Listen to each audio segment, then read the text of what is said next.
Bonjour à tous et bienvenue sur la chaîne Wrestling Love. On se retrouve aujourd'hui pour une toute nouvelle vidéo. Alors dans cette vidéo on va parler Ice Ribbon, on va faire la review de leur show Ribbon no Kishi, donc qui s'est déroulé au Korakuen Hall, c'était le 18 septembre. Et pour cette vidéo je suis accompagné par Psycho. Salut à toi Psycho. Salut. Alors du coup Ribbon no Kishi, donc du 18 septembre, personnellement ça me hypait bien. Franchement c'était un show avec une assez belle carte. Ce qui m'a hypé beaucoup c'était notamment les deux derniers matchs, donc les matchs de titre tag. Azure Evolution contre RXE et Tsukasa contre Ibuki Oshi pour le Ice Cross Infinity qui m'a hypé beaucoup. Mais sinon, en soi, la carte était plutôt sympa, je trouve. Comment dire, c'est un show qui m'a hypé pas mal. Moi, il n'y avait aucun match qui me gênait. Mais sinon, le pré-main event m'a hypé principalement. Voilà. Ah là là, tout ça parce qu'il n'y a pas Ibuki Oshi, franchement. Quelle honte. Ah là là. Ouais, c'est pour ça. Ah là là, hater. Du coup, on va pouvoir commencer avec l'opener. L'opener, c'était Akane Fujita et Mochi Miyagi contre Saori Anou et Suzu Suzuki. Le match a duré 9 minutes, victoire de Saori et de Suzu. Plutôt logique, le match était plutôt sympa, j'ai trouvé, il faisait bien son taf d'opener. Anou et Suzuki prennent logiquement la victoire. Il y a un bon selling de la part d'Anou dans le match, j'ai remarqué. Elle a des bons échanges aussi avec Akane. Enfin voilà, le match dans sa globalité, je trouve plutôt sympa personnellement. Et Ano et Suzuki, je les vois bien, hein, je les vois bien aller vers les tags. Donc non, voilà, c'est logique qu'elles prennent la victoire, surtout contre Fujita et Miyagi qui sont dans les Frank Sisters. Honnêtement, c'est un match qui m'intéressait pas mal. Comment dire, victoire plutôt logique de Ano et Suzuki, surtout que c'est cette équipe qui a l'air d'être... Enfin, c'est une équipe qui commence à monter en puissance et qui va sûrement monter dans la carte. Je ne spoil pas pour la suite, mais victoire assez logique. Sinon, c'est pas Fujita qui s'est pris le pin. Et étant donné que Fujita est sur un momentum, valait mieux que ce soit plutôt Miyagi. Le match était cool, ça s'est fini d'une manière... Enfin, c'est pas fini par un roll-up conventionnel, c'est fini par le Grand Maestro des Tequila. Une prise qui est cool, 3,25. Ouais, voilà, on a la même note, mais ouais, match plutôt sympa. D'ailleurs, comme t'as dit, ouais, t'étais vachement intéressé par le match. Moi aussi, j'ai quand même bien intéressé. C'est peut-être un peu dommage de l'avoir mis en opener, non? Comment dire, je pense que ça aurait pu être au moins le match d'après, surtout quand on voit la carte. Oui, oui, on est bien d'accord. Du coup, on va pouvoir passer maintenant au deuxième match du show. Alors, le deuxième match du show, c'était un 8-woman tag team match. On avait Asahi Miku Uno, Natsumi et Saran, donc Saran qui est Budo, le nouveau nom de Budo, on rappelle, contre Bani Oikawa, Cherry, Satsuki Totoro et Yapi. Le match a duré 8 minutes. Bon, je l'ai trouvé pas mal personnellement le match. Après, bon, voilà, c'est un match typique d'undercard. J'ai mis 2,75. Il y a Asahi qui fait un bon taf. J'aime bien aussi ce que fait Miku Uno. Bon voilà, il y a Totoro qui fait quelques bons moves de powerhouse, une senton notamment, je sais plus si c'était sur qui, mais elle fait une grosse senton à un moment, Totoro j'ai bien aimé. Mais enfin voilà, c'est un match qui est plutôt sympathique, après dans sa globalité ça reste un match undercard assez basique, moyen, mais voilà, pour moi ça a bien fait son taf, et du coup victoire de l'équipe de Miku Aono, que j'ai trouvé plutôt logique personnellement. C'est un match que j'ai trouvé assez cool, j'ai trouvé que les 8 filles ont bien fait leur taf. J'ai trouvé que Saran s'améliore quand même pas mal, surtout pour son âge. Je crois qu'elle a 12 ans, si je dis pas de bêtises. Ouais, exact. Et sinon, c'est un match où les 8 ont pu se montrer. Je sais pas exactement combien de temps ça dure, mais honnêtement, j'ai mis 3. Ouais, ouais, non, on est à peu près d'accord, ouais, sur le match. Du coup, c'est bon pour toi pour le match?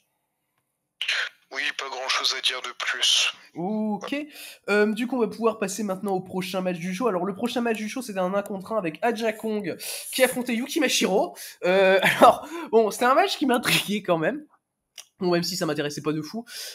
Du coup, Aja Kong gagne déjà en 10 secondes le premier match. Du coup, t'as Mashiro qui se vénère et qui challenge Aja Kong, où elle met en jeu son gacha title, qui est sur la ceinture en carton, en gros, à Mashiro, qu'elle prend toujours. Et le match dure 3 minutes et Aja Kong gagne le titre gacha. Bon, c'était très random, ça aurait pu être évité, t'aurais pu faire un tag à la place, enfin voilà, rajouter, je sais pas, enfin, c'était... c'était un peu, je sais pas, c'était là pour faire rire, voilà, en soi. Moi, quand Machiro tape sur un headlock, ça m'a fait un peu marrer. Mais bon, voilà, globalement, c'est random. Et du coup, Aja Kong prend le titre. D'ailleurs, il y a Fujita et Yamashita qui ont essayé d'aider Machiro pendant la défense de titre, mais Aja Kong a réussi quand même à remporter le match. C'est un match, honnêtement, il n'était pas fameux, hein, ce qui est tout à fait normal.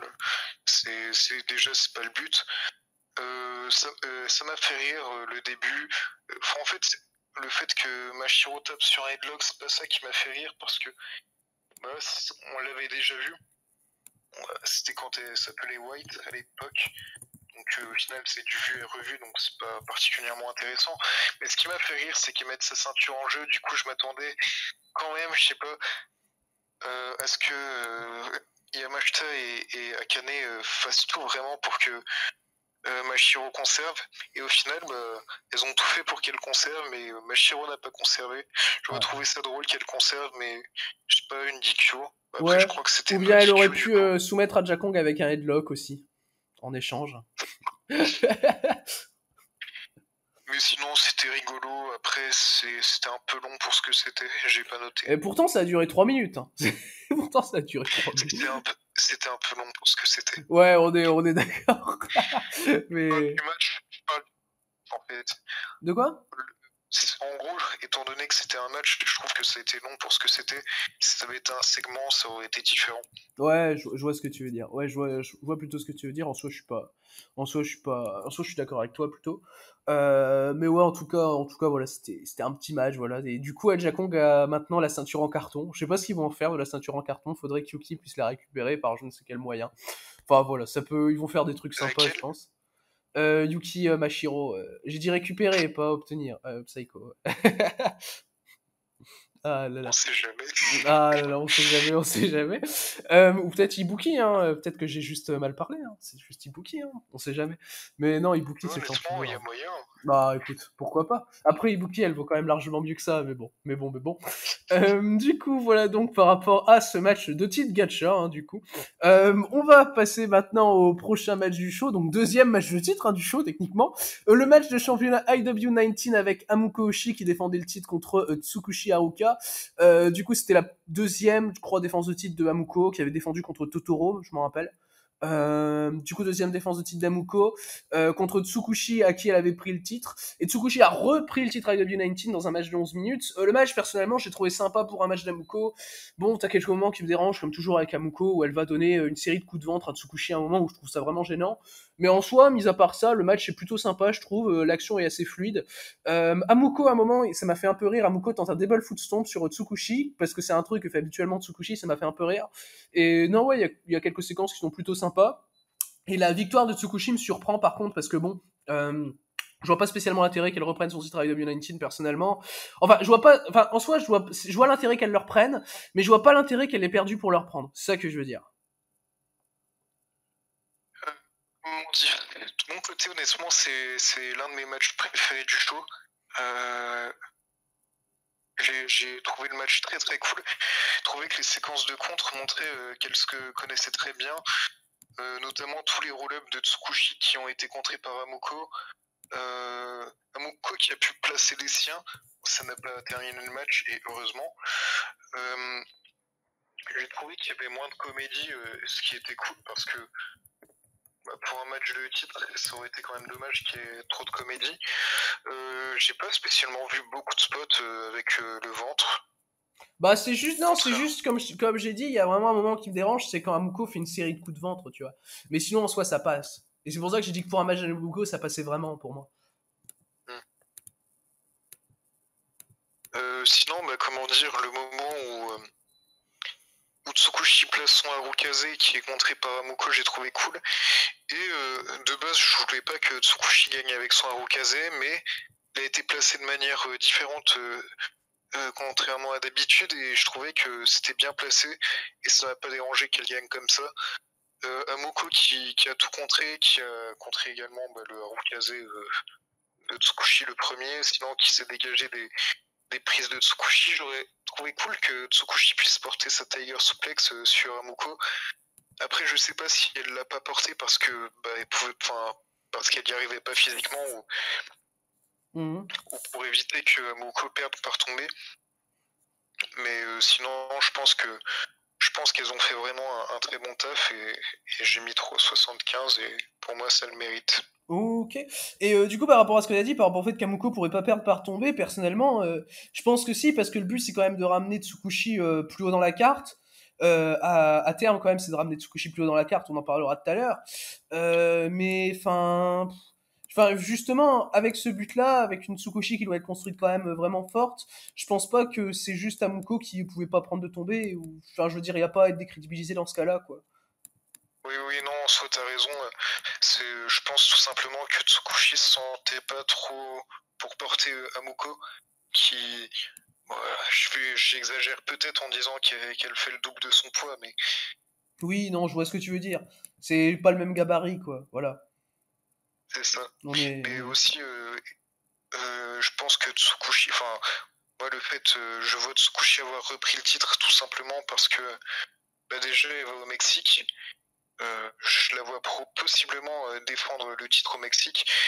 Et également, je pense que pour comment dire, pour qu'elle soit legit pour challenger Tsukasa, il fallait qu'elle gagne un match assez important et pas un match random. Ouais, non, je vois. Tsukushi, elle a déjà perdu hein, chez CMLL, donc en soi, elle va peut-être... Je sais elle a perdu, enfin, dans un Cybernetico, elle s'est fait pin par Dark Silhouetta, qui est une catcheuse de là-bas. Donc il y a moyen aussi qu'il y ait un match comme ça. Enfin, ouais, je pense que ouais, il y a vraiment moyen qu'elle défende son titre là-bas. Donc ça pourrait être cool d'ailleurs. Parce que franchement, Tsukushi, il y a quand même contre quelques catcheuses mexicaines que ça pourrait m'intéresser. Du coup, c'est bon pour toi pour le match? Oui, c'est bon pour moi. Ok, du coup, on va pouvoir passer désormais au prochain match du show. C'était le match de championnat Fantastice avec du coup la deuxième défense de titre de Rina Yamashita qui défendait son titre du coup contre Tekla. Alors la stipulation du match, c'était un chain attack only hardcore, comme je te l'ai informé tout à l'heure. Victoire de Rina Yamashita en 13 minutes. Le match était plutôt sympa, j'ai trouvé. Franchement, je trouve qu'il y a quand même des bons spots. Ça démarre assez rapidement. Enfin, j'ai trouvé ça bien fait. T'as Tekla qui passe pas loin de battre Yamashita par soumission à un moment. J'ai bien aimé également. Enfin, elle est quand même présentée comme une challengeuse assez forte. Hein, je vais y arriver. Tekla. Irina Yamashita de son côté a des bons retours. Elle est bien stiff. Non, ça a fait le taf, des bons spots avec donc une chaîne. Voilà, j'ai mis 3,25 personnellement. J'étais pas loin du 3,5. J'aurais peut-être pu mettre 3,5 d'ailleurs. Et en tout cas, c'était une défense bien intéressante pour Rina Yamashita. J'ai mis 3,5, j'ai trouvé que le match était très cool, j'ai trouvé les spots assez cool, franchement ils ont réussi à être assez ingénieuses avec la chaîne, pas que des coups de chaîne, je trouvais elles, sont... elles se sont bien servies de l'objet comme il fallait. Euh, le match n'était pas trop long, Tekla a pu quand même pas mal briller dans ce match. Non, honnêtement, j'ai trouvé que le match était très bon, j'ai mis 3,5. Je sais pas quoi dire vraiment de plus sur le match. Bonne défense de Yamashita. Voilà. Ouais, non, c'est une bonne défense de Yamashita, on est bien d'accord sur ça. Qui tu vois aller vers Rina Yamashita prochainement, toi? Je réfléchis, je pense que euh, Teta Kane. Ouais, ce serait bien. Ce serait bien. Mais après, dans tous les cas, moi, je les vois faire quelques défenses de transition comme ça en attendant que Suzuki prenne le titre à Yamashita. Parce que pour moi, c'est quand même Suzuki qui va lui prendre. Bah, étant donné que Suzuki va sûrement bientôt avoir les titres tags, je suis pas convaincu qu'elle aura les deux titres directs. Ouais. Ouais, non, je sais pas. Mais après, bah, vu la story qu'il y a eu avec Suzuki récemment, je pense que ce serait quand même un peu dommage s'ils lui font pas gagner le titre au final, non? Bah, il n'y a pas vraiment une grosse histoire avec Suzuki. Bah, par rapport au match hardcore, qu'elle a déjà eu un gros match avec Yamashita, enfin, bah, personnellement, je trouve que ce serait quand même le meilleur choix de faire gagner le titre à Suzuki. Oui, après, en soi, le donner à Suzuki le titre ne sera pas un mauvais choix en tout cas. Oui, C'est oui, un ça. petit peu la relève de Risa Serra lorsqu'elle prendra sa retraite. Hmm. On est, ouais, on est globalement d'accord. Du coup, voilà donc pour ce match de titre Fantastice. On va pouvoir désormais passer au titre international Ribbon Tag, donc qui était dans le pré-main event de ce show Ribbon no Kishi. C'était Mayayuki et Risa Sera qui défendaient les titres contre Rebel Cross Enemy, donc Maika Ozaki et Ram Kaisho. C'était du coup leur deuxième défense de titre. Du coup, victoire de Yuki et Sera assez logique dans un match de 17 minutes, match que j'ai trouvé vraiment très bon personnellement. C'est mon deuxième match préféré du show. Les échanges Yuki et Ozaki, j'ai vraiment beaucoup aimé personnellement, et j'ai aussi beaucoup aimé le fait que ce soit Yuki qui fasse tomber sur Ozaki, c'est ça, si je dis pas de bêtises.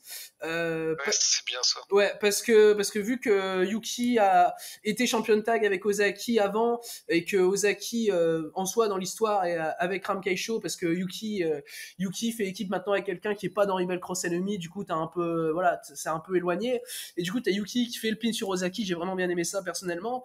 D'ailleurs leurs échanges sont vraiment très quali. Enfin voilà, Ram Kaisho, Risa Sera ont aussi fait du bon taf, même si je les ai trouvés un peu moins visibles pour le coup.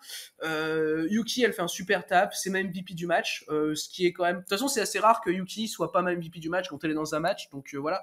Mais globalement, franchement, c'est un match que j'ai vraiment beaucoup apprécié. Ça aurait pu être mieux, mais c'est 3,75 pour ma part et très bonne défense pour Azure Evolution. C'est un match que j'ai bien aimé. Le problème de ce match, honnêtement, pour moi, c'est que chaque fois que je m'investissais plus dans le match, bah, t'avais une imprécision qui me gênait, donc du coup, je suis resté à 3,5, mais j'aurais pu monter à 3,75, mais par exemple, ça commence avec lorsque Ozaki a son enchaînement sur Yuki, bah, elle va pas vraiment botcher, mais ça va vraiment pas être bien porté l'une de ses grosses prises. Pareil, lorsque Yuki et Sera vont faire leur prise à deux sur Ram Kaisho, ça va vraiment pas être fabuleux. Et pareil pour le finish du match. Donc du coup, à chaque fois que je m'investissais plus dans ce match, il y avait ça qui me gênait. Mais sinon, l'histoire du match est cool. Honnêtement, c'est plutôt une très bonne chose que Yuki ait pin Ozaki. Ça fait sens, surtout après le match, t'as Ozaki qui sait pas si elle veut serrer la main de Yuki parce qu'en même temps, elle a. Et j'ai pas le mot. Je sais pas. De la rancœur. Elle a de la rancœur envers Yuki parce qu'elle a pas choisi. Enfin, ouais. Parce qu'elle a choisi notre partenaire. Ouais. Ça, je l'expliquais comme je pouvais, ouais. Du coup, après qu'elle finit par lui serrer la main, je sais pas si c'était un split de Erixe, quoique je dis à chaque fois que ça va split, sauf que ça split jamais, même si on les voit moins ensemble. Mmh. Et même Yamashita, on la voit plus trop avec. Donc, on va dire que c'est peut-être le début d'un vrai split, je sais pas. Étant donné que Sera va prendre sa retraite, peut-être qu'elles vont se reformer ensuite lorsque Sera aura pris sa retraite. C'est vrai. D'ailleurs, Sera, va falloir qu'elle perde les titres tag avant sa retraite, ce serait bien. Hein, parce que voilà. C'est comme, si tu veux, je crois que c'était Command Bolshoi qui avait gagné un titre genre 4 jours avant sa retraite, tu vois. Donc, non, il y a des fois, c'est compliqué, mais de toute façon, après, oui, elle va sûrement perdre des tags contre Anu et Suzuki avant sa retraite. Ça, je me fais pas de soucis, surtout que dans l'équipe d'en face, il y a Suzuki. Oui. Mais, enfin. Suzuki, elle doit prendre un titre à Sera, ça c'est. Oui. Ça, on est acté. Oui, ça, on est totalement d'accord là-dessus, compte tenu de la relation entre les deux. Du coup, c'est bon pour toi par rapport au match tag. Non, j'ai pas parlé du match en fait. Bah si, mais bon, vas-y, continue. J'ai trouvé que Sera, au début du match, elle avait l'air vraiment pas impliquée dedans. J'ai trouvé ça dommage. Puis petit à petit, le match a pris une autre tournure. J'ai trouvé que les quatre ont pu briller, les quatre ont pu montrer ce qu'ils valaient. On a bien plus vu Yuki parce qu'en soi, dans l'équipe RXE, c'est elle un petit peu la leader. Donc si on voyait plus Sera dans le match, ça aurait été un peu moins logique. J'ai trouvé qu'on voyait quand même que Ozaki avait pas mal de peut-être pas de haine, mais en gros était pas mal fâché avec Yuki. Mmh. trouvais que c'était cool. Elle était assez puissante. C'est frappé assez violemment. Et sinon, j'ai trouvé que l'action in-ring était cool globalement, même malgré les petites imperfections qui m'ont gêné au moment clé. Sinon, l'action était très bonne. Une victoire de AR sans surprise. Et je pense que le match a pu quand même monter les 4. Oui, ça, je suis d'accord avec ça. Mais du coup, ouais, globalement, donc très bonne défense pour Yuki et Risa Serra donc, qui auront comme prochain challenger Onryo et Konaka de la 666. Bon voilà, c'est... Je sais pas si ça va sortir, mais en tout cas, ça me hype pas, hein, personnellement. Comment dire, le match a déjà eu lieu. Oui, mais du coup, voilà. C'est pas... Honnêtement, c'est un match qui me hype, mais plus ou moins pour les mauvaises raisons. Voilà, pour les mauvaises raisons, parce que tu es un hérétique. Ah là là. Non, mais disons que pour les titres tag, j'ai pas spécialement envie de voir des mecs de la 666 challenger, quoi. Voilà. Moi, je sais pas, par rapport à l'histoire entre RXE et les imposteurs RXE, ça me fait rire. Et qu'ils aient un match pour le titre, ça me fait d'autant plus rire. Bon, ils vont perdre, passera à autre chose. Je pense pas que ce soit une si mauvaise idée que ça. Ouais, ouais, voilà, c'est très random quand même. Mais bon, voilà, ça va encore. Ça aurait pu être pire, on va dire. Justement, en fait, c'est pas random. Oh, quand même. T'as quand même une feud qui date depuis... Attends. J'ai regardé, je suis pas sûr de combien de temps ça dure, mais... Déjà, ça vient de ça fait quand même 666, donc c'est peut-être forcément 6 random. mois. Ça vient de 666, donc c'est forcément random. Non, mais ça fait peut-être maintenant 6 mois que les gars se travestissent et se font passer pour RXE.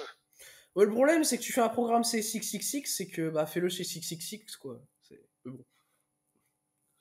Bon, ils allaient pas mettre les titres tag chez 666. Ça fait depuis 4 mois. Ok. Enfin bon, voilà. Un peu plus. Disons que ça a pas l'air d'être l'histoire la plus captivante. Voilà. Ça a pas l'air d'être la feud la plus intéressante, quoi. Mais bon, après. Parle pour toi. Ah là là. Mais de toute façon, après, on aura Anu et Suzuki, donc ça va très bien. Du coup, c'est bon pour toi par rapport à ça? C'est bon pour moi. Ok, du coup, on va pouvoir passer maintenant au main event de ce show Ribbon no Kishi 2021, main event de la consécration. Hein. Le match de titre à Cross Infinity entre Tsukasa Fujimoto et la GOAT Ibuki Yoshi. Victoire de Tsukasa Fujimoto, malheureusement. Enfin, malheureusement, non, je rigole, j'aime beaucoup Tsukasa. Mais du coup, Tsukasa qui conserve logiquement son titre contre Ibuki. Le match a duré 21 minutes, je l'ai trouvé très très bien personnellement. C'est mon match préféré du show et une de mes défenses préférées de Tsukasa. Il y a que les matchs contre Yuki et Tsukushi que je mets au-dessus personnellement. C'était clairement un très très bon match. Il y a beaucoup d'échanges de chops dans le match qui sont vraiment très impactants. Ibuki va tout donner, franchement elle a un super fighting spirit. Et Ibuki, je la trouve vraiment très très élevée dans le match. Déjà, ça m'a surpris et agréablement surpris qu'elle ait le droit à 21 minutes pour challenger Fujimoto. Je m'attendais à un match moins long et ça m'a fait bien plaisir. Parce que du coup, en soi, il y a que Yuki qui a eu plus de temps contre Tsukasa dans le match de titre, donc dans tout le règne de Tsukasa. Donc non, personnellement, ça me fait beaucoup plaisir. Ibuki a montré de très belles choses. Tsukasa a été super comme à son habitude. Il y a pas mal de séquences, comme j'ai dit, qui sont vraiment assez impactantes, assez strong. Il y a un bon storytelling également. Ibuki joue bien toutes ses cartes et Tsukasa est de toute façon trop forte. Donc voilà, résultat plutôt logique. Et de toute façon, je suis persuadé que d'ici peut-être 2 ans, Ibuki sera championne Ice Cross Infinity. Comment dire, peut-être pas d'ici 2 ans, parce qu'en soi, elle est née en 2003. Elle doit avoir 18 ans. Suzu a eu le titre à 17-18 ans. Oui, c'est vrai. Mais c'est différent. Ah là là. D'une part, elle était plus prête. Bon, après, ça commence à parler mal c'est vrai que d'ici 2 ans, il y a moyen qu'elle soit prête. Mais oui, clairement. Je pense pas que ce sera directement. Peut-être d'ici un peu plus que 2 ans, mais dans le futur, de toute façon, elle a que 18 ans. Elle a clairement le temps. Et le potentiel. Ouais, il a beaucoup de potentiel. C'est un match que j'ai trouvé très cool, c'est mon match préféré du show. Victoire de Tsukasa, sans surprise. Après, il fallait s'y attendre. Ibuki, elle a 18 ans, elle monte petit à petit dans la carte. Tsukasa, main eventer, la championne cette fois de Ice Ribbon, elle allait pas la perdre tout de suite, quoi. Enfin, elle allait pas perdre le titre contre Ibuki. En soi, qu'elle le perde tout de suite, ça lui ferait déjà un règne de 9 mois. Donc, ce qui est quand même pas dégueu. Donc, si elle le perdait maintenant, ça serait pas choquant. Mais pas contre Ibuki. Ibuki qui a vraiment joué, tu as dit, notamment beaucoup d'Atemi. Elle a essayé de comment dire, de péter le torse de Tsukasa. En tout cas, un torse qui est devenu bien rouge après tous ces Atemi. En tout cas, elle a donné de sa personne, ce qui était très cool. On voyait clairement que Tsukasa était au-dessus, mais de l'autre côté, on voyait clairement que Ibuki donnait tout ce qu'elle avait pour essayer de remporter ce match, même si c'était voué à l'échec. Une très bonne défense. Je pense que c'est le genre de défense, vaut mieux que tu perdes. Ça, en gros, si elle avait gagné, ça aurait été vraiment Incroyable. non. Ah là là. Ça aurait, comment dire, diminué. En gros, si elle avait gagné en étant construite comme ça, bah, ça aurait été clair, ça aurait quand même diminué l'impact, alors que là, elle perd. Elle montre qu'elle arrive à tenir 20 minutes contre Tsukasa. C'est pas rien. Oui, non, Petit à petit, elle pourra se construire, éventuellement avoir des championnats tag avec ça à un moment. Limite prendre un prochain titre à sa mère. De toute façon, je pense qu'il faut qu'elle batte sa mère pour un titre avant de monter dans la carte. Je pense que ça doit être le début d'une ascension. Enfin, que ça doit être comme ça le début de son ascension.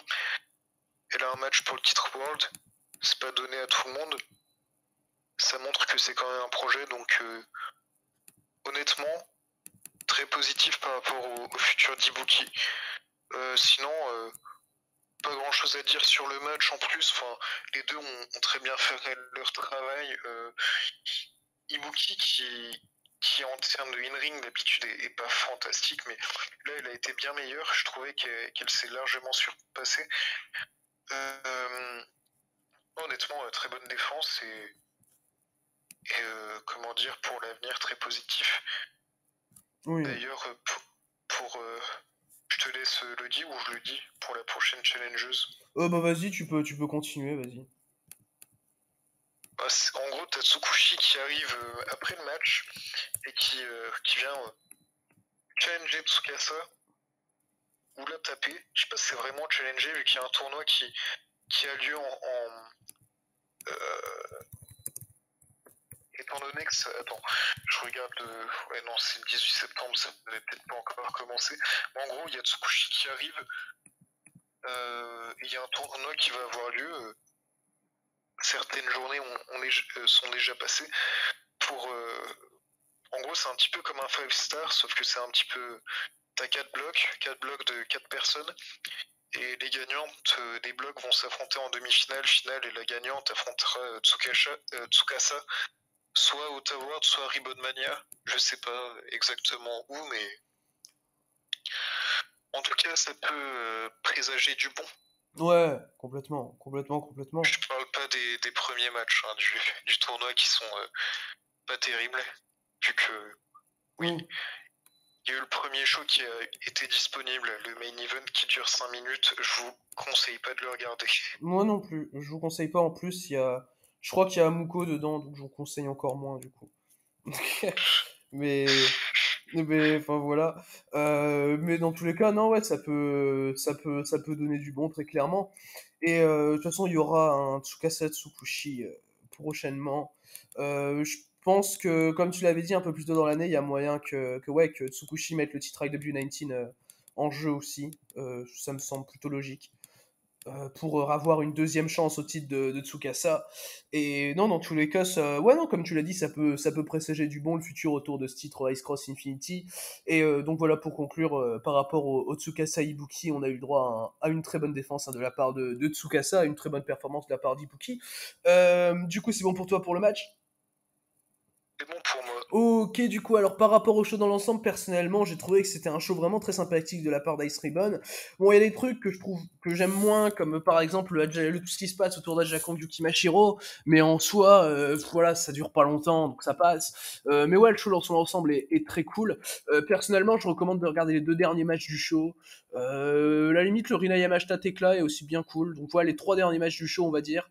Le show avance les choses. Donc non, ouais, franchement, il y a pas mal de bonnes choses à voir et mon match préféré, ça reste le main event évidemment, Tsukasa contre Ibuki Oshi. De mon côté, si j'avais 2 matchs à conseiller, ce serait le IW19 et le main event. Et sinon, les 4 derniers matchs sont vraiment facilement regardables et très cool. Globalement, le show se regarde assez facilement. C'est-à-dire le match innotable, bon, le truc dure que 5 minutes, ça va. Il y a pire. Même si le match est quand même assez long. Mais en vrai, je vous conseille de regarder tout le show. C'est un show assez facilement regardable. Les 4 derniers matchs sont les meilleurs, je trouve. Il y a eu quand même 5 matchs de titre. Donc quand même, c'est pas rien. C'est un show ultra important. Ouais. Mais... Bon, allez, j'arrête mes bêtises. Non, sinon, le show est très bon. Les 4 derniers matchs que je vous conseille. Et voilà, j'ai pas spécialement Ouais, de non, choses à dire en moi, ouais, plus. moi non plus, j'ai rien à ajouter par rapport au show. Du coup, voilà donc pour cette review du coup de Ice Ribbon, Ribbon no Kishi 2021. Du coup, merci à toi, Psycho, pour ta participation. Merci à vous donc d'avoir écouté cette review. J'espère qu'elle vous aura plu. Et du coup, d'ici les prochaines vidéos, je vous dis à la prochaine. Bye tout le monde.